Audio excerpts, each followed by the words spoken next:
لبیک یا حسین، لبیک یا حسین، لبیک یا حسین، لبیک یا حسین، لبیک یا حسین، لبیک یا حسین. اعوذ باللہ من الشیطان الرجیم. بسم اللہ الرحمن الرحیم. الحمد للہ رب العالمین، والصلاة والسلام علی اشرف الخلائق اجمعین، سیدنا و سید الاولین والآخرین، حبیبنا و حبیب الہ العالمین، امام المرسلین و خاتم النبیین، ابی القاسم المصطفى محمد. اللهم صل على محمد وآل محمد وعلى أهل بيته الطيبين الطاهرين الهداة المهديين المعصومين المظلومين، واللعنة الدائمة على أعداء الحق والدين. أما بعد، فقد قال الله تعالى عز اسمه في محكم كتابه ومتقن خطابه. بسم الله الرحمن الرحيم. ألم تر كيف ضرب الله مثلا كلمة طيبة كشجرة طيبة أصلها ثابت وفرعها في السماء تؤتي أكلها كل حين بإذن ربها ويضرب الله الأمثال للناس لعلهم يتذكرون. صدق الله العلي العظيم. اللهم صل على محمد وآل محمد وعجل فرجهم. ایک اور بلند تر صلوات. اللهم صل على محمد وآل محمد وعجل فرجهم. تجدید عہد وفا کا پھر ایک موقع میسر آ گیا ہے. یہ محرم الحرام کا چاند جو پیغام لے کر آتا ہے، یہ پیغام غیر معمولی اہمیت کا حامل ہے. سطحی نظر سے دیکھیے تو ایسا محسوس ہوتا ہے، لوگ یہ سمجھتے ہیں کہ جینے کے لیے ایک نئے سال کا تحفہ اور مل گیا. لیکن حقیقت یہ ہے کہ یہ چاند باطل سے گریزاں ہو کر حق پر مر مٹنے کا نیا حوصلہ بھی عطا کرتا ہے. دیکھیے، اس دنیا میں جینے کا حوصلہ رکھنا کوئی بڑی بات نہیں ہے، مرنے کا حوصلہ رکھنا بہت بڑی بات ہے.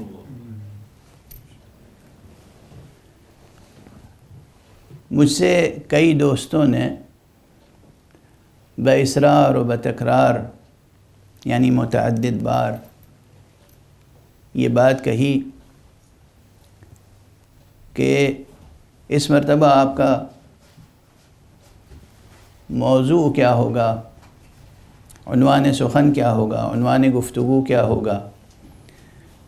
کچھ ایسا رکھیے کہ لوگوں میں ہمت پیدا ہو، حوصلہ بلند ہو، اس لیے کہ عموماً گزشتہ چند ماہ سے جو یہ عالمی وبا ہے، اس کے نتیجے میں لوگوں میں نگیٹیویٹی زیادہ آ گئی ہے، مایوسی ہے، حرمہ نصیبی کا احساس ہے، خوف ہے دلوں اور دماغوں میں خوف کا پہرا ہے۔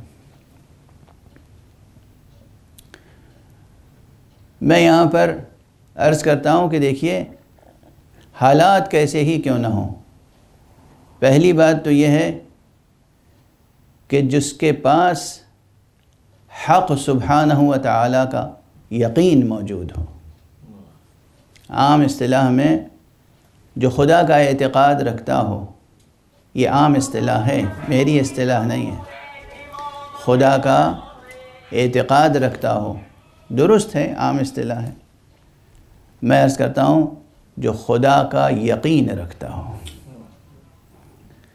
وہ کبھی بھی مایوس نہیں ہو سکتا، وہ کبھی بھی اس کے اندر نگیٹیوٹی پیدا نہیں ہو سکتی، کبھی بھی حرمہ نصیبی کا احساس پیدا نہیں ہو سکتا، جو خدا رکھتا ہو۔ اور پھر خدا شناسی کا، خدا کی معرفت کا، خدا کو پہچاننے کا اور خدا تک پہنچنے کا جس کے پاس حسین جیسا وسیلہ موجود ہو، اس کے لیے حالات کیسے ہی کیوں نہ ہوں، سوال کیا پیدا ہوتا ہے نگیٹیوٹی کا۔ میں نہیں چاہتا کہ آغاز ہی میں آپ حضرات کی آنکھوں میں جو ٹھہرے ہوئے آنسو ہیں وہ برس پڑیں، لیکن بہرحال یہ جملے کہے بغیر آگے بڑھا بھی نہیں جا سکتا کہ حسین علامت ہے اس بندہ خدا کی، اس عظیم ترین بندگی کی علامت ہے جہاں خوشیوں میں نہیں مصیبتوں میں زبان پر حمد کا نغمہ ہوتا ہے۔ جیسے جیسے مصیبتیں بڑھتی گئیں سرکار سید الشہداء پر، کوئی ایک موقع نہیں ہے کہ کوئی بتا سکے کہ آپ نے لب کشائی کی ہو اور آپ کی زبان مبارک پر آنے والا پہلا فقرہ حمد کے علاوہ کچھ اور ہو۔ الحمدللہ۔ بلکہ آج صبح بھی مطالعہ کر رہا تھا تو یہ روایت نظر سے گزری، اور اس سے پہلے بار بار یہ روایتیں نظر سے گزرتی رہی ہیں کہ جب آپ مکے اور کربلا کے درمیان راستے میں تھے، وہ موقع کہ جب آپ کو آپ کے سفیر حضرت مسلم ابن عقیل کی شہادت کی اطلاع ملی، یا بعض روایتوں میں ہے کہ وہ موقع جب ایک مرتبہ فرس پر ہی آپ پر ایک حالت نومیہ طاری ہو گئی، یعنی جسے عام اصطلاح میں کہتے ہیں کہ نیند سی آ گئی، اور پھر آپ نے خواب دیکھا، اور خواب سے جب بیدار ہوئے تو آپ نے فرمایا انا للہ و انا الیہ راجعون الحمد للہ رب العالمین۔ دیکھیے یہ فقرہ تین حوالوں سے ابھی صرف عرض کر رہا ہوں، حوالے زیادہ ہیں۔ ایک موقع وہ ہے کہ جب امیر المومنین علی ابن ابی طالب علیہ السلام نے صرف اتنا سا فقرہ ارشاد فرمایا تھا انا للہ و انا الیہ راجعون، بس اتنا سا فقرہ۔ اس کے بعد وہ مواقع ہیں کہ جب امام حسین علیہ السلام نے مختلف مواقع پر اس فقرے میں مختلف اضافے کیے ہیں، یعنی وہ مشہور فقرہ انا للہ و انا الیہ راجعون رضا بقضائہ و تسلیما لامرہ، وہ ایک مقام ہے۔ ایک یہ موقع انا للہ و انا الیہ راجعون الحمد للہ رب العالمین۔ غور تو فرمائیے، یہاں پر ٹھہر کر آپ حضرات کو متوجہ کرنا چاہتا ہوں کہ یقیناً آپ حضرات ملتفت ہوں گے، متوجہ ہوں گے، دین کی طرف توجہ ہے آپ کی، کم از کم جو اس وقت مجھے سن رہے ہیں جہاں جہاں بھی، وہ اسی لیے تو سن رہے ہیں کہ ان کی توجہ دین کی طرف ہے، مذہب کی طرف ہے، خدا کی طرف ہے، خدا کی طرف سے آنے والی حجتوں کی طرف ہے، اور خدا تک لے جانے والے وسیلوں کی طرف ہے۔ تو آپ تبریک و تہنیت کے مستحق ہیں۔ آپ کی زندگیاں مبارک زندگیاں ہیں، پربرکت زندگیاں ہیں، مایوسی کیسی؟ اگر آپ اس وقت ملتفت ہیں اپنے پورے وجود کے ساتھ ذکر مبارک حسین علیہ السلام کی طرف، تو آپ کی زندگی پربرکت زندگی ہے۔ مایوسی کس بات کی؟ حرمہ نصیبی کا احساس بالکل نہیں ہونا چاہیے۔ اور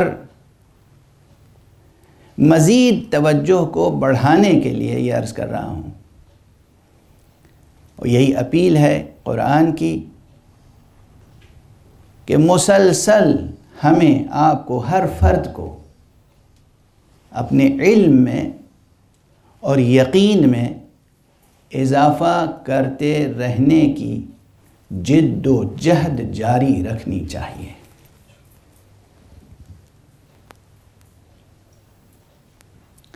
اس مرتبہ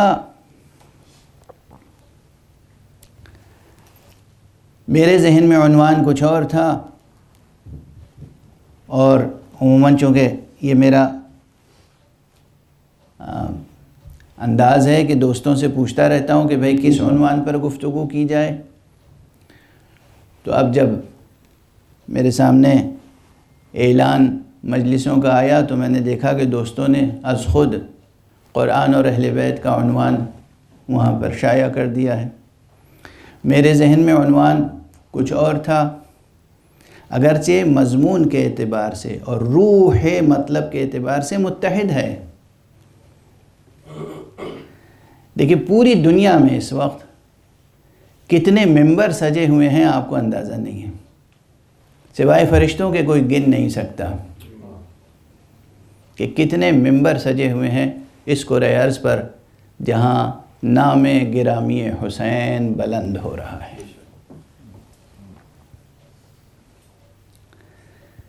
ان تمام ممبروں پر مختلف زبانوں میں مختلف عنوانوں کے تحت جو کچھ بھی ذکر ہو رہا ہے اس سب کی روح ایک ہی ہے، اور وہ ہے قرآن و اہل بیت۔ حقیقت تو یہی ہے، لیکن ہر فرد، ہر خطیب، ہر عالم، ہر ذاکر، ہر سوچنے والا، ہر تھنکر، ہر ادیب، ہر شاعر اپنے اپنے زاویے سے الگ الگ عنوان بھی تراش لیتا ہے۔ تو میرے ذہن میں عنوان تھا جستجو، راستہ اور راہبر۔ یہ عنوان کیوں ذہن میں آیا؟ اگر آپ حضرات کے اذہان عالیہ میں محفوظ ہو تو سال گزشتہ میرا عنوان تھا زندگی، قرآن اور حسین۔ اسی ممبر سے، ممبر مسجد ایرانیان، زندگی، قرآن اور حسین۔ اس مرتبہ عنوان ہے جستجو، راستہ اور راہبر۔ لیکن اس عنوان کے تحت بھی جو گفتگو ہوئی وہ گفتگو قرآن و اہل بیت سے متعلق تھی، اس عنوان کے تحت بھی جو گفتگو ہوگی وہ قرآن و اہل بیت سے متعلق ہوگی۔ ہمارے سامنے ان دو سرچشموں کے علاوہ نور علم و یقین و فضائل کا کوئی اور سرچشمہ ہے ہی نہیں۔ ایک صلوات پڑھ دیجئے مولانا۔ اللہم صلی علی محمد و آل محمد وعجل۔ ہم اس مسئلے میں شرک کے قائل نہیں ہیں، کسی کو شریک نہیں کرتے اور کفران نعمت نہیں کرتے۔ یہ دو نعمتیں اللہ نے ایسی دی ہیں، اور یہ دو ظاہر میں دو ہیں، باطن میں یہ ایک ہی ہیں۔ حقیقت میں ایک ہیں، باطن میں ایک ہیں. یعنی قرآن اور اہل بیت کا جو رشتہ ہے اسے بھی اگر دیکھیے، مختلف فنون ہیں، مختلف علوم ہیں، مختلف سائنسز ہیں، مختلف ڈسپلنس ہیں سوچنے کی، فکر کی، مختلف برانچز ہیں نالج کی. ہر زاویے سے الگ الگ عنوان قائم ہو سکتا ہے اور الگ الگ طور پر ڈیفائن کیا جا سکتا ہے، تعریف کی جا سکتی ہے کہ قرآن اور اہل بیت میں کیا رشتہ ہے. مثلا کوئی صرف اتنا کہہ سکتا ہے کہ قرآن اور اہل بیت میں وہی رشتہ ہے جو لفظ و معنی میں ہوتا ہے. ایک اعتبار سے یہ بہت عمدہ تعریف ہے، ایک اعتبار سے ناقص ہے اور بہت ناقص ہے. لیکن ایک اعتبار سے جس زاویے سے گفتگو ہو، یہ دیکھنا ہے کہ گفتگو کر کون رہا ہے، مخاطب کون ہے، مخاطب کون ہے، مقرر کون ہے، مقرر کیا حقیقت ہے، سامنے جو ڈسپلن ہے وہ کون سی ہے، کس زاویے سے گفتگو ہو رہی ہے. تو قرآن اور اہل بیت میں وہی رشتہ ہے جو لفظ و معنی میں رشتہ ہے. یہ اپنی جگہ ایک بہت دلاویز تعریف ہے. دوسری تعریف کوئی کہہ سکتا ہے، جو میں اکثر کہتا رہا ہوں، قرآن مجید، قرآن اور اہل بیت میں کیا رشتہ ہے؟ بھئی وہی رشتہ ہے جو اسم اور مسمى میں ہوتا ہے، یعنی جو نام اور صاحب نام میں ہوتا ہے. گویا قرآن اسم ہے، قرآن نام ہے اور اہل بیت مسمى ہے، صاحب نام یہ ہے. قرآن نام ہے اور نامی اہل بیت ہیں. ایک صلوات پڑھ دیجئے محمد اللہم صلی علی محمد وآل محمد وعجل فرج. تیسرا زاویہ کیا ہو سکتا ہے؟ تیسرا زاویہ یہ ہو سکتا ہے کہ قرآن اور اہل بیت میں رشتہ وہی ہے جو علم اور عمل میں رشتہ ہوتا ہے. قرآن علم ہے، اہل بیت عمل ہے. کل علم قرآن ہے اور کل عمل اہل بیت. کمال علم قرآن ہے اور کمال عمل اہل بیت. اس کے بعد اگر کوئی تعریف پوچھے قرآن و اہل بیت میں کیا ہو سکتا ہے، تو قرآن و اہل بیت میں ایک رشتہ یہ بھی ہو سکتا ہے، آپ کہہ سکتے ہیں قرآن عین علم ہے، عین اعتقاد ہے، اور اہل بیت عین طاعت پروردگار ہے. قرآن علم ہے اور اہل بیت عین عبادت ہیں. کتنے عناوین ہو سکتے ہیں اس رشتے کو واضح کرنے کے لیے. یہ علم ہے، یہ عمل، یہ علم ہے، یہ اطاعت، یہ علم ہے، یہ عبادت، یہ یقین ہے، یہ عبادت و اطاعت، یہ لفظ ہے، یہ معنی، یہ اسم ہے، یہ مسمى. قرآن اور یہ سب رشتے جو ہیں پھر متحد ہو جاتے ہیں اور حقیقت ایک سامنے آتی ہے. تو ہم اس ایک حقیقت میں شرک کے قائل نہیں ہیں. ایک صلوات پڑھ دیجئے محمد. اللہم صلی علی محمد وآل محمد وعجل فرج. اور یہ آپ کی سعادت مندی ہے، جتنا بھی شکر ادا کیجئے کم ہے کہ اس طرح سے آپ اور ہم وصیت حضرت ختمی مرتبہ صلی اللہ علیہ وآلہ وسلم پر عمل پیرا ہیں. یعنی حضور علیہ السلام نے، کس نے؟ امام المرسلین نے، کس نے؟ خاتم النبیین نے، رحمت عالم صلی اللہ علیہ وآلہ وسلم. اللہم صلی علی محمد وآل محمد. اپنی حیات طیبہ میں بار بار جس چیز کی وصیت کی اور جاتے جاتے جس چیز کی وصیت کی، وہ ایک ہی وصیت تھی. اور وصیت کیا تھی؟ کہ انی تارکن فیکم الثقلین کتاب اللہ وعطرتی اہل بیتی. دیکھو میں جا رہا ہوں تمہارے درمیان دو گراں قدر، گراں بہا، نفیس، عظیم چیزیں چھوڑ کر. اور وہ قرآن مجید ہے، کتاب خدا، اور میری عطرت، میرے اہل بیت. اور پھر یہ بھی ضمانت لی کہ یہ دونوں ایک دوسرے سے جدا نہیں ہوں گے، یہاں تک کہ میرے پاس حتی یردا علی الحوض، یہاں تک کہ یہ ہمارے پاس حوض کوثر پر وارد ہوں۔ تو جو ابھی میں عرض کر رہا تھا کہ ان دونوں عناوین میں یہ تغیر اور امتیاز اعتباری ہے، حقیقت ایک ہے۔ تو جب حقیقت ایک ہے تو دوئی اور جدائی اور ثنویت کا تصور بھی کہاں ہو سکتا ہے؟ ایک صلوات پڑھ دیجئے محمد والے۔ اللهم صل على محمد وآل محمد وعجل فرج۔ جتنا بھی سوچتے چلے جائیے خود قرآن مجید کی روشنی میں اور احادیث کی روشنی میں، آپ کو قرآن مجید اور اہل بیت مصطفیٰ صلی اللہ علیہ وآلہ وسلم کے درمیان ایک وحدت نظر آئے گی، اتحاد نہیں، وحدت۔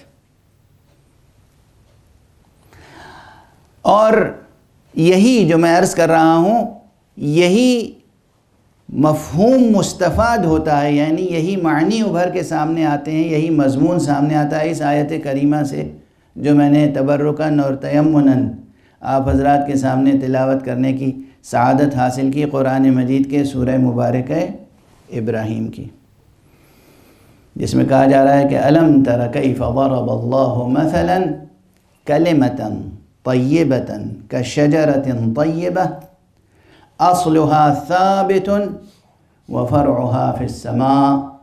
کیا تم نے غور نہیں کیا؟ الم تر کیف ضرب اللہ مثلا، کیا تم نے غور نہیں کیا کہ اللہ نے کس طرح مثال دی ہے؟ کس چیز کی؟ کلمہ طیبہ کی مثال دی ہے، شجر طیبہ سے اس کی تشبیہ پیش کی ہے۔ یہ کلمہ طیبہ اور شجر طیبہ کی مماثلت دراصل اسی وحدت کی طرف اشارہ ہے کہ جو وحدت قرآن اور اہل بیت کے درمیان پائی جاتی ہے۔ ایک صلوات پڑھ دیجئے محمد۔ اللهم صل على محمد وآل محمد وعجل فرج۔ اب یہاں تک آپ کے اذہان عالیہ کو لا کر پھر میں اپنے اس عنوان کی طرف لے جانا چاہتا ہوں جو میرے ذہن میں پہلے سے تھا، اور کیوں تھا، کس لیے تھا؟ اس لیے تھا اور اس لیے ہے کہ میں چاہتا ہوں کہ جو بھی گفتگو ہو وہ آپ کے ذہنوں سے جڑی ہوئی ہو، ہمارے ہر سامع کے دل سے اور دماغ سے اور فکر سے اور زندگی سے ہماری گفتگو جڑی ہوئی ہونی چاہیے۔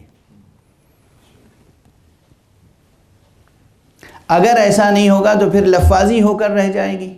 کچھ لفظیں ہیں، چاہے کتنی ہی خوبصورت ہو، کتنی ہی سجی ہوئی لفظیں ہوں، کتنے ہی سجے ہوئے جملے ہوں، کتنی ہی عمدہ ترکیبیں ہوں، کتنی ہی عمدہ ادائیگی ہو، سب لفاظی ہوگی، چونکہ وہ آپ کے دل و دماغ سے اور فکر سے اور روح سے اور زندگی سے جڑی ہوئی نہیں ہوگی۔ تو اگر آپ سے کی زندگی سے جڑی ہوئی گفتگو کرنی ہے مجھے، تو میں ایک سوال سے گفتگو کا آغاز کروں گا، وہ یہ کہ یہ بتائیے، جہاں تک بھی جو بھی سن رہا ہے میری گفتگو، مرد حضرات، خواتین، جوان، بوڑھے، بچے، جو سن تمیز تک پہنچ چکے ہیں اور سمجھ سکتے ہیں گفتگو، سوال یہ ہے کہ آپ کے دل میں کوئی آرزو ہے کہ نہیں؟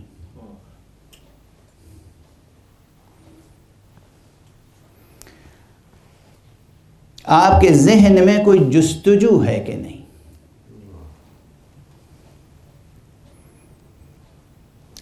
کبھی غور کیا اس موضوع پر؟ اگر آپ کے ذہن میں کوئی جستجو نہیں ہے اور دل میں کوئی آرزو نہیں ہے تو پھر معاف فرمائیے گا اگر میں کوئی اگر کوئی میں سخت لفظ استعمال کر لوں، کوئی سخت جملہ کہہ دوں تو پھر برا نہ مانیے گا، پھر آپ زندہ نہیں ہیں، مردہ ہیں، بالکل مردہ۔ زندہ ہونے کی پہچان یہ ہے کہ دل میں کوئی آرزو ہو اور ذہن میں کوئی جستجو ہو۔ انسانی زندگی ہے، انسانی زندگی ہے، اور زندگی ہے۔ اصل زندگی بغیر جستجو کے زندگی نہیں ہو سکتی۔ تلاش، جستجو، اور سہل اور آسان لفظ استعمال، کھوج،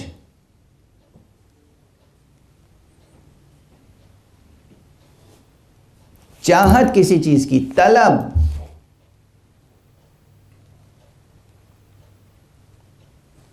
کوئی خواہش، یہ زندگی میں ہونا ضروری ہے۔ اب یہاں پر ٹھہر کر یہ بھی عرض کر دوں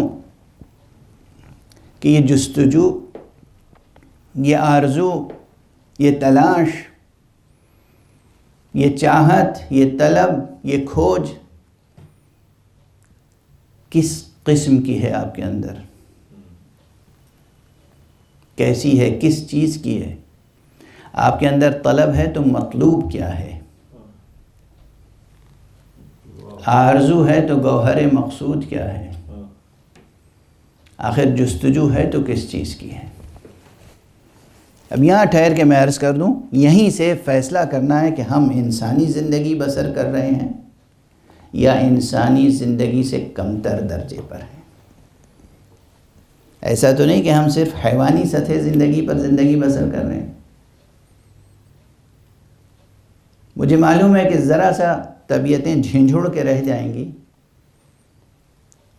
لیکن بہرحال میرا مقصد ہی ممبر پر آ کر آپ کو جھنجھوڑنا ہوتا ہے، تھپکیاں دے کر سلانا مقصد نہیں ہوتا ہے۔ ایک صلوات پڑھ دیجئے محمد اللہم صلی علی محمد وعلی محمد وعجل فرجہ۔ لوریاں سنا کر اور تھپکیاں دے کر سلانا مقصد نہیں ہوتا، جھنجھوڑ کر سوچنے پر اور جستجو پر اور سفر پر مجبور کر دینا میرا مقصد گفتگو ہوتا ہے۔ عموماً لوگوں کو فکر ہوتی ہے جو اپنے مقام انسانیت سے بے خبر و غافل ہوتے ہیں۔ یہ دنیا دار غفلت ہے، یہ دنیا دار غفلت ہے۔ طرح طرح سے دنیا غفلتوں کے پردے آنکھوں پہ ڈال دیتی ہے۔ تو جو لوگ خود اپنے مقام انسانیت سے غافل ہوتے ہیں،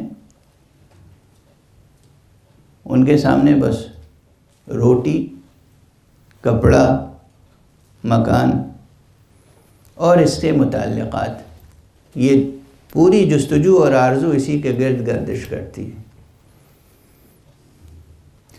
آپ مانیں یا نہ مانیں، یہ تو تحصیل حاصل ہے۔ حق سبحانہ و تعالی زبان دے چکا ہے، وہ رزق دے گا۔ یہ اتنا بڑا مسئلہ نہیں ہے جو آپ کی بحیثیت انسان جستجو کا موضوع بنے اور آپ کی آرزویں اور خواہشیں صرف انہی مسائل کی طرف گردش کرتی رہیں، انہی مسائل کے گرد گردش کرتی رہیں۔ بحیثیت انسان آپ کے ذہنوں میں جستجو جس چیز کی ہونی چاہیے اس کا عنوان ہے کمال۔ کمال کی طلب ہونی چاہیے، کمال کی جستجو ہونی چاہیے، کامل سے کامل تر بننے کی خواہش ہونی چاہیے۔ سفر طے کرنا ہے، بلند ہونا ہے، اوپر اٹھنا ہے۔ اور کمال کا آخری معیار کیا ہے؟ پہنچنا کہاں ہے؟ اگر ذہن میں جستجو کمال کی ہے، اگر دل میں آرزو کمال کی ہے، اگر اوپر اٹھنے کی، کامل تر ہونے کی، اور بحیثیت انسان کامل تر ہونے کے کیا معنی ہے؟ بے حق سبحانہ و تعالی نے ماشاءاللہ آپ کو سر و سینہ، دست و بازو اور قدم عطا کیے ہیں، پورا یہ ہیکل انسانی آپ کو عطا کیا ہے، یہ جسم صحت مند عطا کیا ہے۔ اس جسم کے اندر سوچنے والا دماغ ہے، دھڑکنے والا دل ہے، اور آپ جب ماں کے رحم میں جب صلب پدر میں تھے تو جس شکل میں تھے، جب رحم مادر میں تھے تو جس شکل میں تھے، اور اس کے بعد پھر آغوش مادر میں آئے، اور اس کے بعد شیر مادر سے آپ کی پرورش ہوتی رہی، اور پھر آپ بڑھتے رہے، زمین پر چلنے لگے، قد آپ نے نکالا اور ماشاءاللہ بالغ ہو گئے۔ تو اس اعتبار سے تو آپ گویا بالغ ہو گئے، کہ معنی یہ ہیں کہ جسمانی اعتبار سے، طبعی اعتبار سے جس درجہ کمال تک آپ کو اس دنیا میں پہنچنا تھا، آپ کا جسمانی وجود اس درجہ کمال تک پہنچ گیا۔ اب کون سا نقص ہے جسے کمال تک پہنچنے کے لیے آرزو ہونی چاہیے، جستجو ہونی چاہیے؟ جو چیز جسم ایک منزل پر جا کر ٹھہر جاتا ہے اس سے زیادہ اس کے حجم میں اضافہ نہیں ہوتا، اور اگر اس کے حجم اور وزن میں کہیں زیادہ اضافہ ہونے لگے تو وہ بجائے صحت و کمال کے وہ خود نقص کی دلیل بن جاتا ہے، وہ خود ایک مرض میں تبدیل ہو جاتا ہے۔ اب جو چیز محتاج کمال ہے وہ ہے آپ کا ذہن، آپ کی روح، اور یہ آپ کا ذہن اور آپ کی روح جو محتاج کمال ہے،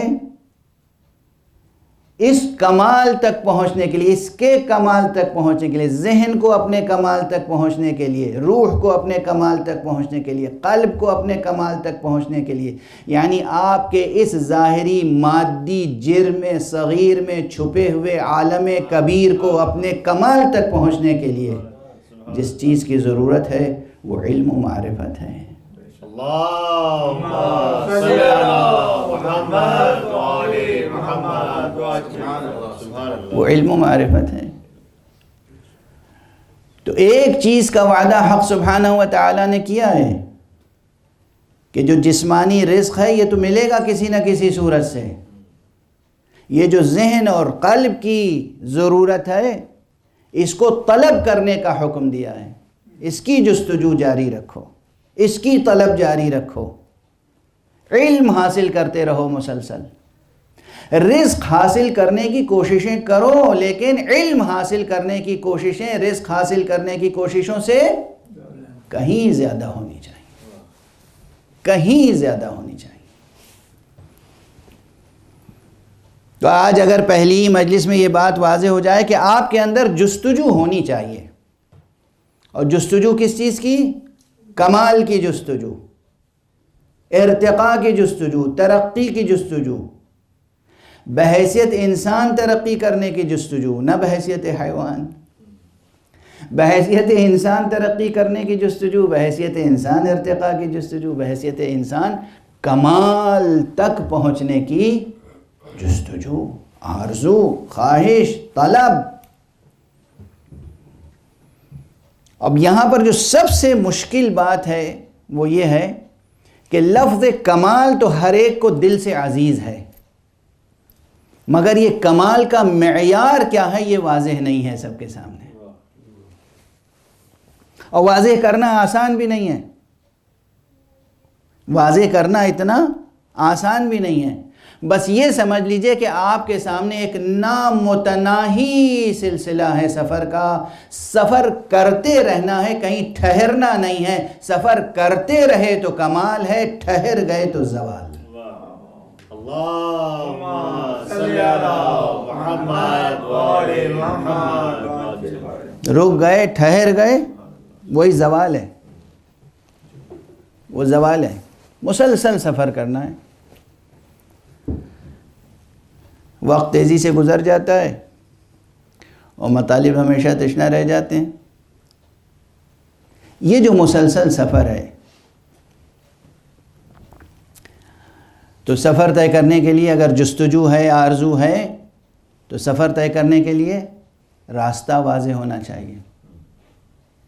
اسی لیے میرے عنوان میں دوسرا ہے جستجو کے بعد جستجو، راستہ، اور راستے کے ساتھ ساتھ صرف راستہ کافی نہیں ہے، راستے کے ساتھ ساتھ راہبر بھی ضروری ہے۔ اور شکر ہے کہ ہمارے لیے جستجو کیا کی جائے، کس چیز کی جستجو کی جائے، ہمارا گوہر مقصود کیا ہو، ہمارا مطلوب کون ہو، شاہد مطلوب کیا ہو، یہ بھی، راستہ بھی، رہبر بھی، سب اچھی طرح سے واضح ہو جاتا ہے ان دو عناوین کے تحت جسے قرآن اور اہل بیت کہتے ہیں۔ اللہم صلی علی محمد وعلی محمد، قرآن اور اہل بیت ہمیں کیا جستجو کر دی ہیں یہ بھی واضح کر دیتے ہیں، قرآن کے آیات اور اہل بیت کے ارشادات اور ان کا کردار، ان کا وجود۔ اب بے ساختہ ذہن میں ایک جملہ آ گیا اس وقت، تو عرض کر دوں، طالب علمانہ عاجزی کے ساتھ کہہ رہا ہوں کہ یہ ایک بڑا جملہ ہے، اور وہ جملہ یہ ہے کہ انسانی فکری، علمی، حکیمانہ، فلسفیانہ، عرفانی، وجدانی نہ جانے کتنے سوالات کا مشکل، دقیق، ادق، پیچیدہ، معضلات، مشکلات کا حل لفظوں اور عبارتوں میں نہیں ملتا، وجودات معصومین میں مل جاتا ہے۔ معصوم کا وجود اور معصوم کا عمل، خود معصوم کا وجود مبارک و مقدس، اور معصوم کا عمل، اس کا فعل، اس کا کردار، اس کی سیرت نہ جانے کتنے مشکل علمی، فکری، کلامی، حکیمانہ مسائل کا مکمل جواب ہوتی ہے۔ یہی سبب ہے کہ ہمیں مسلسل سیرت معصومین علیہم السلام کا مطالعہ کرتے رہنا چاہیے۔ معتبر حوالوں کے ساتھ ایک صلوات پڑھ دیجئے محمد اللہم صلی علی محمد وعلی محمد، ایک اور صلوات پڑھ دیجئے اللہم صلی علی محمد وعلی محمد۔ اور میرا خیال ہے کہ کسی حد تک آج اس تمہید میں دونوں عناوین کی وضاحت ہو گئی، جستجو، راستہ اور راہبر، قرآن اور اہل بیت۔ اب یہاں پر ٹھہر کے ایک بات اور عرض کروں کہ یہ جو ہمارا آپ کا ذہن ہے نا، اپنے ذہن میں ذرا غوطہ تو لگائیے، ایک چھلانگ لگائیے، غوطہ لگائیے۔ مجھے نہیں معلوم، یقیناً جوان بھی سن رہے ہوں گے، اور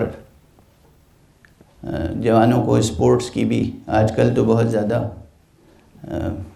ایک خواہش رہتی ہے، تو کچھ چیزیں ایسی ہیں کہ جن کی طرف شارع مقدس نے اور حضور پاک صلی اللہ علیہ وآلہ وسلم نے صلی علی محمد وعلی محمد توجہ دلائی ہے اور تشویق فرمائی ہے، شوق دلایا ہے۔ تو اس میں سے جس میں شوق دلایا اور کہا یہ سکھاؤ اپنے بچوں کو، اس میں ایک چیز ہے پیراکی، تیرنا، سوئمنگ۔ یہ بچوں کو ضرور سکھانا چاہیے۔ تو اس میں بہترین جو پیراک ہوتے ہیں وہ تو نہ جانے کتنی بلندیوں سے چھلانگیں لگا کر اور کتنی گہرائیوں تک ڈبکیاں لگاتے ہیں، اور پھر نکلتے ہیں اور آرام سے تیرتے رہتے ہیں، اور گویا یہ ان کا ایک کھیل ہے، ایک تماشا ہے، ایک فن ہے، اور ریاضت اپنی جگہ ہے۔ ریاضت کی ریاضت ہے اور کھیل کا کھیل ہے۔ تو وہ جو دریا اور جھیل اور تالاب ہیں ان میں تو بعد میں چھلانگ لگائیے گا، آپ اس وقت اپنے ذہن میں ایک چھلانگ لگا لیجیے، اور ذرا یہ بتائیے کتنا گہرا ہے آپ کا ذہن۔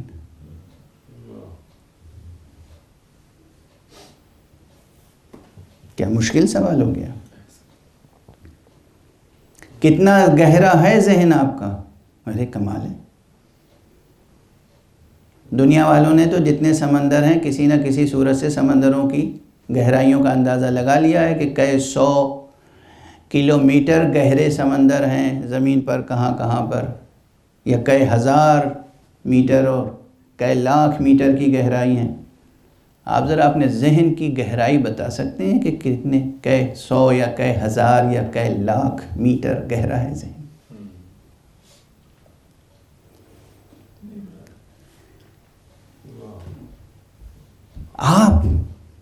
آپ اپنے ذہن کی گہرائی کا اندازہ نہیں کر سکتے،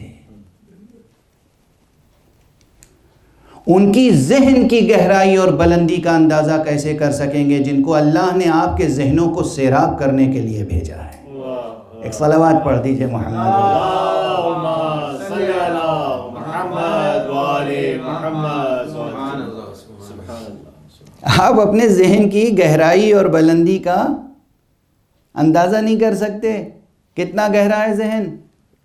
آپ اس کے ذہن کی گہرائی اور بلندی کا کیسے اندازہ کر سکتے ہیں جس کو اللہ نے آپ کے ذہن کو منور کرنے کے لیے بھیجا ہے، جسے شہر علم بنا کر بھیجا ہے، در شہر علم بنا کر بھیجا ہے، جس کو اتنا بلند بنا کے بھیجا ہے کہ بلندی کا رشتہ اس کے ساتھ دائمی رشتہ ہے، بلندی اس سے جدا نہیں ہو سکتی. وہ ایسا علی ہے. ایک صلوات پڑھ دیجئے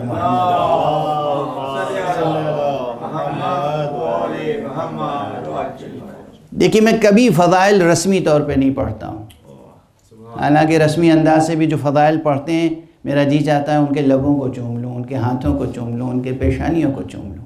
کسی بھی عنوان سے کوئی منقبت علی ابن ابی طالب علیہ السلام پڑھے، کسی بھی عنوان سے کوئی فضائل حضرت مصطفیٰ صلی اللہ علیہ وآلہ وسلم پڑھے، کسی بھی طرح سے، کسی بھی عنوان سے، کسی بھی انداز اور اسلوب میں کوئی اہل بیت علم و عصمت، اہل بیت مصطفیٰ و مرتضیٰ، ذریت مصطفیٰ و مرتضیٰ، ذریت فاطمہ زہرا سلام اللہ علیہا کے فضائل، مناقب، کمالات، معجزات، کرامات بیان کرے، میں اس کی پیشانی کو بوسہ دینے کے لیے حاضر ہوں. لیکن خود کوشش یہ کرتا ہوں کہ صرف رسمی طور پر نہ پڑھوں، ان سے بھی ہمارا اور آپ کا رشتہ زندگی کا رشتہ ہو جائے، منہ بولا رشتہ نہ ہو.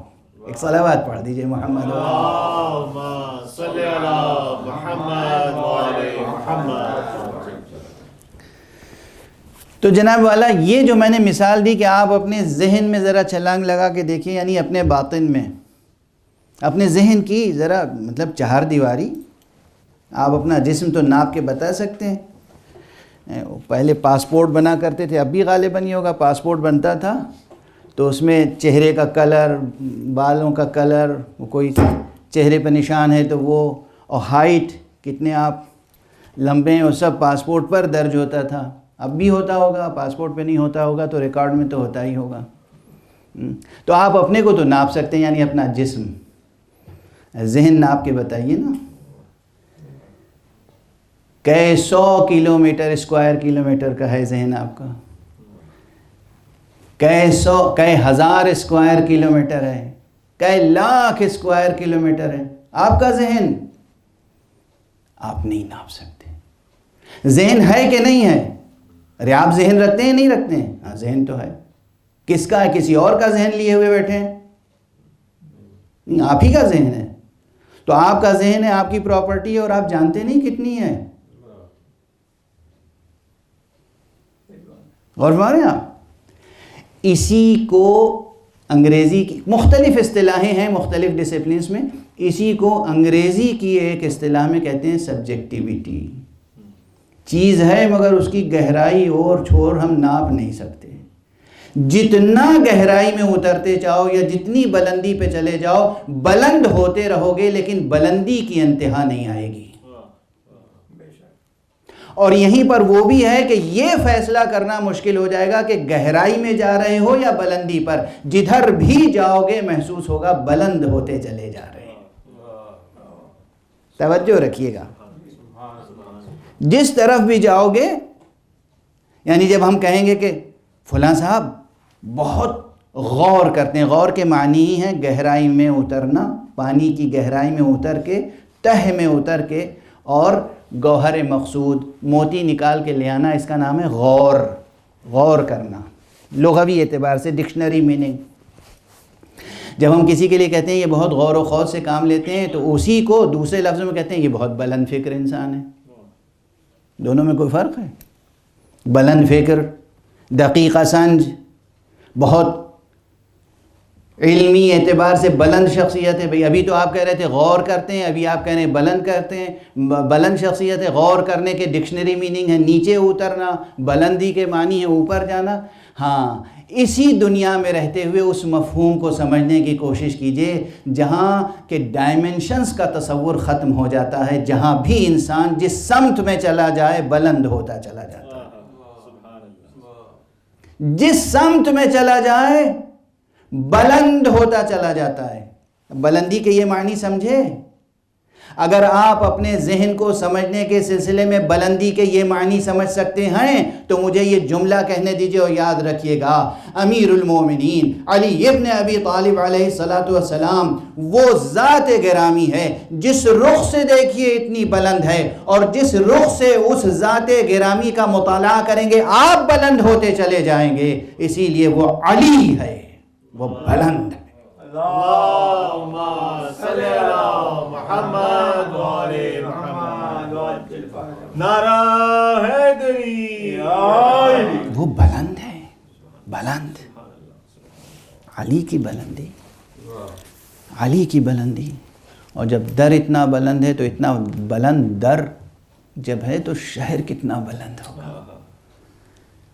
وہ ذات کتنی عظیم اور بلند ہوگی جس کا نام محمد عربی صلی اللہ علیہ وآلہ وسلم۔ اللهم صل على محمد وعلى محمد۔ یہاں تک جو میں لایا تو ایک اور جملہ ہے بہت اہم جو آپ کے سپورٹ کرنا چاہ رہا ہوں۔ معصومین علیہم الصلاۃ والسلام کی ذوات مقدسہ، جس میں خود حضور صلی اللہ علیہ وآلہ وسلم کی ذات گرامی ہو، یا امیر المومنین، یا سید کائنات صدیقہ طاہرہ صدیقہ کبریٰ فاطمہ زہرا سلام اللہ علیہا، اللهم صل على محمد وعلى محمد، یا امام حسن مجتبیٰ ہوں یا امام ابو عبداللہ الحسین سید الشہداء۔ یہ وہ شخصیتیں اللہ کی طرف سے آنے والی ہر حجت میں یہ صفت پائی جاتی ہے، اللہ کی طرف سے آنے والے ہر نبی، ہر امام، اللہ کے منتخب کیے ہوئے ہر ولی، اس میں یہ صفتیں پائی جاتی ہیں، لیکن یہ صفت بدرجہ کمال سرکار رسالت مآب صلی اللہ علیہ وآلہ وسلم میں پائی جاتی ہے۔ اللهم صل على اور محمد وعلى محمد، کیونکہ نقطہ دائرہ امکان حضرت کی ذات ہے، مرکز حضرت کی ذات ہے، بعد از خدا بزرگ تو ہی قصہ مختصر، اللہ کے بعد سب سے بزرگ ہستی سرکار رسالت مآب کی ہے، امام المرسلین خاتم النبیین، یہی تمام رسولوں کے امام ہیں، اور انہی پر نبوت ختم ہوئی، انہی سے نبوت شروع ہوئی، انہی پر نبوت ختم ہوئی۔ اور اس کا راز میں بہت پہلے عرض کر چکا ہوں ایک جملے میں کہ انہی سے نبوت شروع ہوئی اور انہی پہ نبوت ختم ہوئی، اس لیے کہ حقیقت نبوت منحصر انہی کی ذات میں ہے۔ اب وقت نہیں ہے کہ میں اپنے اس جملے کی مزید تشریح کروں۔ حضور کی ذات گرامی میں یہ وصف ہے، اور ان تمام ذوات مقدسہ میں جن سے حضور کی ذات گرامی سے منیت کا رشتہ ہے، جن کے بارے میں آپ نے فرمایا یہ مجھ سے ہیں، میں ان سے ہوں، یہ مجھ سے تعلق رکھتے ہیں، میں ان سے تعلق رکھتا ہوں، میرا وجود ان سے وابستہ ہے، ان کا وجود مجھ سے وابستہ ہے۔ ان تمام شخصیتوں میں، اور اصطلاحی اعتبار سے کہہ دیجیے کہ نبی، رسول یا امام میں یہ سبجیکٹیویٹی ہوتی ہے کہ جتنی بار آپ ان کے قریب جائیں گے اور جتنی بار ان کی حیات طیبہ کا مطالعہ کریں گے، نئے علمی اور روحانی کمالات سامنے آئیں گے۔ جتنی بار، جتنا مطالعہ کرتے چلے جائیں گے، ان کے فضائل کا منار، ان کے مناقب کا مینار، ان کے کمالات کا ہمالہ بلند سے بلندتر ہوتا چلا جائے گا۔ کاش ہمارے سامعین کا ذہن، بعض حضرات کے لیے تو یہ مطالب بالکل اجنبی ہوں گے، سمجھ نہیں پا رہے ہوں گے کہ یہ کیا کہہ رہے ہیں۔ اصل میں یہ وہ اذہان ہو سکتے ہیں جو اصلاً علم اور فضیلت کی معنویت ہی سے اجنبی ہیں، اور جو اذہان علم اور فضیلت کی معنویت سمجھتے ہیں وہ یہ سمجھتے ہیں کہ علم ایک نامتناہی حقیقت ہے، فضیلت ایک نامتناہی حقیقت ہے. تو معصومین علیہم الصلاۃ والسلام کا وجود مبارک و مقدس بلند سے بلندتر ہوتا چلا جاتا ہے. کوئی کبھی کامل احاطہ کر ہی نہیں سکتا، یعنی کوئی کہہ ہی نہیں سکتا کہ ہم نے ان کی معرفت کا حق ادا کر دیا، ان کی مکمل معرفت حاصل کر لی، ان کے معرفت کو بیان کرنے کا حق ادا کر دیا. سمجھنے کا حق ادا نہیں ہو پائے گا تو بیان کرنے کا حق کیا ادا ہو پائے گا؟ جس طرح آپ کا ذہن، آپ اپنے ذہن کی چار دیواری معین نہیں کر سکتے، اسی طرح یہ بھی تشبیہ ہے ناقص، ان کے کمالات کو محدود نہیں کر سکتے، ان کے فضائل کو محدود نہیں کر سکتے، ان کے مناقب کو محدود نہیں کر سکتے، ان کے وجود کو محدود نہیں کر سکتے. ہاں یہ میرا لفظ کسی صاحب ذوق تک پہنچے گا تو داد دے گا، اور کسی ذوق سلیم اور قلب سلیم سے محروم تک پہنچے گا تو وہ مجھ پر شرک اور کفر کے فتوے لگا دے گا. آپ حضرات ایک صلوات پڑھ کے سہارا دے گا.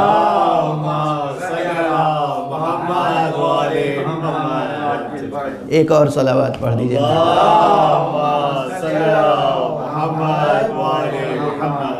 بھائی ہر چیز میں ذوق شرط ہے، ذوق شرط ہے. جستجو بیدار رکھیے، راستہ روشن رکھیے، راہبر کو پہچان لیجئے، اور پھر بے خوف و خطر راستہ طے کرتے چلے جائیے. کہیں زندگی کے کسی موڑ پر مایوس ہونے کی ضرورت نہیں ہے. نہ مایوس ہو، نہ تھکن کا احساس ہو. خبردار، جسم تھکتے ہیں، اولو العزم انسانوں کی روحیں تھوڑی تھکتی ہیں. جسم تھکتے ہیں، بلند ہمت انسانوں کے ذہن تھوڑی تھکتے ہیں. جسم تھکتے ہیں لیکن حوصلہ مند جوان مردوں کے دل تھوڑی تھکتے ہیں. نہ مایوس ہو، نہ تھکن کا احساس ہو. جو خدا رکھتا ہو، جو محمد مصطفیٰ صلی اللہ علیہ وآلہ وسلم جیسا رہبر و رہنما رکھتا ہو، جو اہل بیت مصطفیٰ سے ہونے والے معصوم اماموں کے وسائل رکھتا ہو، اس کے لیے تھکن اور مایوسی کفر ہے. کفر ہے. بس یہاں ٹھہر کر ایک اور اہم مضمون ہے، وقت حالانکہ گزر چکا آج، لیکن ایک دقیق مسئلہ ہے، اس کی طرف توجہ دلا دوں. جب جستجو اور راستے اور راہبر کی بات ہو رہی ہے، اور قرآن اور اہل بیت کی بات ہو رہی ہے، اور یہ ساری گفتگو ہو رہی ہے کس مناسبت سے؟ کہ آج ہلال محرم نمودار ہونے والا ہے. یعنی گفتگو ہو رہی ہے کس عنوان سے، کس مناسبت سے؟ یہ ہم اور آپ کس کے روحانی دسترخوان پر اپنی روحوں کی پیاس اور بھوک بجھانے کے لیے بیٹھے ہیں؟ یا آقا حسین ابن علی ایک بھوکے اور پیاسے کا علمی دسترخوان بچھا ہوا ہے. ماہ مبارک رمضان کے لیے یہ تعبیر آئی ہے حدیثوں میں کہ ماہ مبارک رمضان جو ہے، اور قرآن مجید کے لیے بھی یہی ہے کہ مأدبۃ اللہ، یہ حق سبحانہ و تعالیٰ کا چنا ہوا، نعمتوں سے چنا ہوا دسترخوان ہے. یہ محرم روحانی بھوک اور روحانی پیاس بجھانے کے لیے بھوکے اور پیاسے شہید وفا، شہید علم، شہید ایمان، شہید آگہی، شہید توحید کا وسیع دسترخوان ہے. اس مناسبت سے ایک چیز اور عرض کروں، شاید اس سے پہلے میں نے عرض نہیں کیا ہے، اور یہی کہتا ہوں کہ جو ہماری زبانوں پر جاری اور ساری الفاظ ہیں اور اصطلاحیں ہیں پرانی، ان میں بھی جو چھپے ہوئے نئے معانی ہیں ان کو ہمیشہ ڈسکور کرتے رہنے کی فکر ہونی چاہیے. ایک لفظ ہے جو سفر سے جڑا ہوا ہے، وہ ہے ہجرت. ہجرت،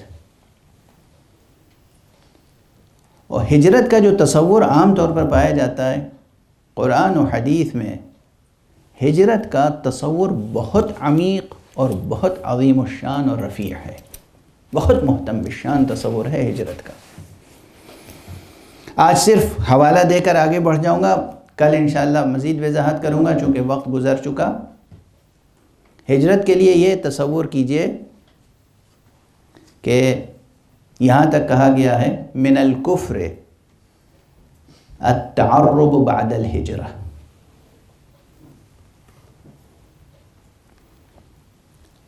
ہجرت کے بعد دوبارہ بادیہ نشینی کفر میں سے ہے۔ یہ کیا معنی؟ ہجرت کے بعد دوبارہ بادیہ نشینی کفر ہے، یعنی کیا؟ اب اس وقت بالکل وضاحت کا موقع نہیں ہے، انشاءاللہ کل کی گفتگو میں، لیکن جوہر مطلب عرض کر دوں، لب لباب عرض کر دوں۔ ہم آپ اگر اب تو یہ اصطلاحیں بھی بدلتی جا رہی ہیں، ہر جگہ ہر 30 برس کے بعد زبان بدل جاتی ہے۔ حوزہ علمیہ میں جب کوئی نیا طالب علم آتا تھا اور استاد سے تعارف ہوتا تھا تو پوچھتا تھا متى ہاجر، متى ہاجرت، متى ہاجرتم، تم نے کب ہجرت کی؟ یعنی اصلاً طلب علم کا نام ہجرت ہے۔ اس محاورے میں طلب علم کا نام ہجرت ہے، چاہے شہر نہیں بدلا، کسی دوسرے ملک سے نہیں آئے دور دراز سے، اسی شہر میں تھے، تجارت پیشہ تھے، زراعت پیشہ تھے، کچھ کر رہے تھے، اب آپ نے پوری توجہ ہر چیز سے رشتہ اپنا ناتا توڑ کے اور صرف طلب علم کے لیے مشغول ہو گئے تو حوزے میں کہلاتا تھا مہاجر۔ یہ مہاجر ہے۔ جہل کو چھوڑ کر علم کی طرف آنا اصل ہجرت ہے، کفر کو چھوڑ کر ایمان کی طرف آنا اصل ہجرت ہے، تاریکی کو چھوڑ کر نور کی طرف آنا اصل ہجرت ہے۔ ہجرت کا یہ تصور اپنے ذہنوں میں روشن کریں اور پھر خیال فرمائیں کہ قرآن اور اہل بیت کے سائے میں اگر جستجو بیدار رہے، راستہ روشن رہے اور راہبر سامنے رہے تو آنے والی ہر سانس آپ کو ہجرت کے نئے مرحلے میں پہنچا دیتی ہے۔ مسلسل ہجرت کرنی ہے، مسلسل ہجرت کرتے رہیے، جمود کے دشمن ہو جائیے، سکون کے دشمن ہو جائیے۔ مسلسل سفر، مسلسل حرکت، مسلسل ہجرت، یہ وہ بلند تصور ہے جہاں تک ہمیں قرآن اور اہل بیت لے کر آتے ہیں۔ بس اب 2-3 فقرے عرض کروں گا اور آج کے لیے معال مجلس کے طور پر یہ کافی ہے کہ عموماً چاند رات کی جب مجلس ہوتی ہے تو اس میں ہم ہجرت سرکار سید الشہداء کا تذکرہ کرتے ہیں۔ حسین کی ہجرت، جس کا ظاہری رخ مدینے سے مکے کی طرف ہجرت ہے اور مکے سے کوفے کی طرف ہجرت ہے، مکے سے کربلا کی طرف ہجرت ہے۔ یہ ظاہری رخ ہے، یہ زمان و مکان کے صفحہ ظاہری پر جو نقش ہجرت حسینی ہے وہ یہ ہے کہ آپ نے مدینے سے ہجرت فرمائی، لیکن کس کیفیت کے ساتھ ہجرت کی ہے؟ بس اب واقعات جو مشہور ہیں انہی کی طرف اشارہ کافی ہوتا ہے، دل تڑپنے لگتے ہیں، آنکھوں سے آنسو برسنے لگتے ہیں۔ جو مشہور واقعات ہیں، آپ کے سینکڑوں بار کے سنے ہوئے واقعات ہیں، جب سرکار سید الشہداء کو باغی شام کے نمائندے نے بلایا ہے اور بیعت پہ مجبور کیا ہے تو آپ نے مدینے کو ترک کرنے میں اپنے وظیفے کی ادائیگی کو سمجھا۔ اور یہ عرض کر دوں کہ 1500 برس کے قریب ہو رہے ہیں، دھیرے دھیرے گزر چکے ہیں۔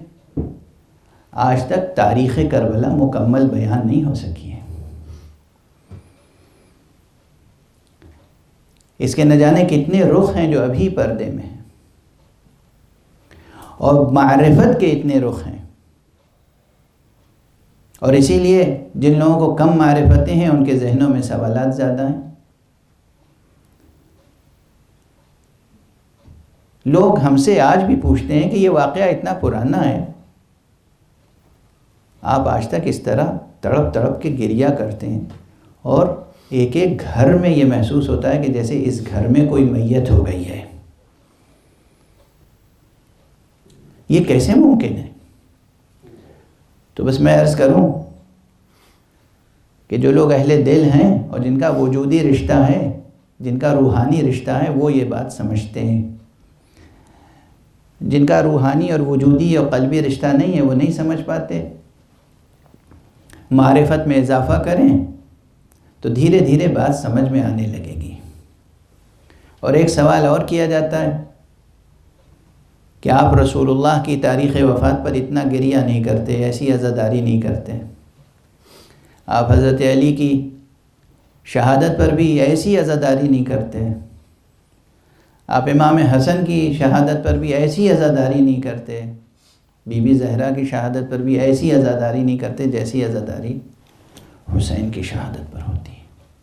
یہ سوال ہم سے نہیں، معصوم سے بھی کیا گیا تھا۔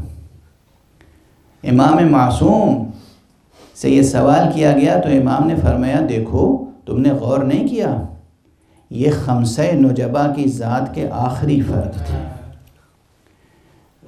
جب رسول اللہ نے اس دنیا کو، جب رسول اللہ صلی اللہ علیہ وسلم نے اس دنیا سے غیبت فرمائی تو جو اہل معرفت تھے، جو اہل بینش تھے، جو اہل باطن تھے، ان کے لیے تسلی کا سامان یہ 4 انوار موجود تھے۔ جب حضرت علی کی جب بی بی زہرا کی شہادت ہوئی ہے اس وقت بھی 3 انوار مقدسہ موجود تھے خمسہ نجبہ میں سے، تو تسلی ہوتی تھی ابھی علی موجود ہیں، ابھی حسن موجود ہیں، ابھی حسین موجود ہیں۔ جب علی کی شہادت ہو گئی تب بھی حسن اور حسین 2 انوار مقدسہ موجود تھے۔ جب حسن کی شہادت ہوئی تو حسین سب کے لیے مرکز امید تھے، مگر جب حسین کی شہادت ہوئی ہے تو اب مرکز امید کوئی خمسہ نجبہ میں سے باقی نہیں رہ گیا تھا۔ اسی لیے حسین کی شہادت پر صرف واہ حسینہ نہیں کہہ رہے تھے لوگ، بلکہ واہ محمدہ، واہ علیہ، واہ حسنہ کی آوازیں بھی بلند تھیں، حالانکہ شہادت حسین کی ہوئی تھی۔ اس لیے کہ حقیقتاً اہل معنی کے لیے، حقیقتاً اہل معرفت کے لیے حسین کی شہادت نہیں، رسول کی شہادت تھی۔ حسین کی شہادت نہیں، زہرا و علی کی شہادتیں تھیں۔